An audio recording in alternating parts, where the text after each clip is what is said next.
Hi, my name is Whitney Summers. I am originally from Bakersfield, California, but I now live in Ryrie, Idaho. It's about 20 miles southeast of Rexburg. It's a really small town, like maybe 1,000 people-ish, and that's what the outskirts. Super small, which compared to where I grew up is, yeah, it's crazy. But I love it, and we just built a house out in the country, so we're outside of city limits, and we just love being out here with no neighbors. I have 3 kids, and their names are Harley, she's 7, and then Knox is 5, and then Bristol is 1.5, and we're due with another little girl on December 28th, so we're pretty busy. We love to read books around here. We have lots. And something unique, my husband and I have a smoker business on the side. We smoke meat in a kind of like a barbecue smoker, but we smoke meat and everybody rants and raves about it, so I guess it must be pretty good. So that's pretty unique. I am hoping to really just expand my collection of children's books because I feel like you get stuck in the same kind of books that you like, and it is sometimes hard to explore your horizons and whatever. So expand your horizons, I guess that's the way to say it. My top 10, I have some hard copies and some listed, so I'll just do the listed ones first. Actually, I really love The Little Mouse, The Red Ripe Strawberry, and The Big Hungry Bear, so I was super excited to see that on our list because that was one of my go-to books when I was little. Second is, I don't have necessarily a favorite, but I really love the Harry Potter series. I read every single book. I think I was probably, I don't know, 10-ish, 11 when they came out, so I've read all of them. I love them. The third one would be the Nancy Drew series. Again, I don't have a favorite. I just love the mystery concept of it, and that's always been intriguing to me. And so, Nancy Drew, love Nancy Drew.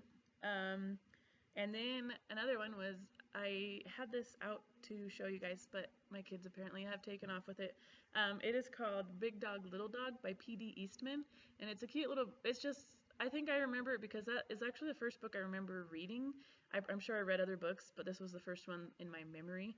And so this one was really fun to look at again. It's all about opposites, like a tall dog and a little dog, and one drives a red car, one drives a green car.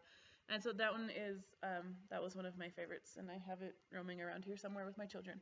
Other than that, I really like this one, Richard Scarry's Watch Your Step, Mr. Rabbit, because the rabbit is just so fixed on his book that he doesn't pay attention to where he's walking, and so he walks right into some concrete. So that one's just kind of a funny book that I felt like I could relate to because I always had a book in front of my face when I was little. Next is The Giving Tree by Shel Silverstein. Really like this book. My kids really like it. It's been kind of a fun concept to teach them, like exactly what the book's about. This one was not necessarily from my childhood, but I read it to my kids now, and it was just one of the discount when you buy all your books at Barnes & Noble. It was the one that was like up on the counter, and it looked funny, so I bought it. It's called Peanut Butter and Cupcake, and by Terry Border. And it's just really funny book. The piece of peanut butter, this bread with peanut butter on it, he goes around trying to find a friend. And so, it goes along through all the things of, we go together, like peanut butter and egg, peanut butter and meatballs. And so it's just kind of a funny book.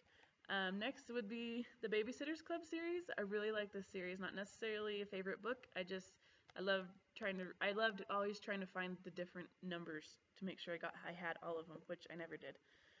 The next one is this one, A Man and His Hat. It's actually a clay animation illustrations, and so it looks, I don't know, it was just kind of fun, and it smells a little different, and I love that. I just think it's fun. I don't know, I'm kind of weird, I guess. I like the smell of books. And then the last one was Beverly Cleary's Beezus and Ramona. This was always, I don't know, I just really liked this book too. It was just funny, and I reread it several times. And so that is a little bit about me.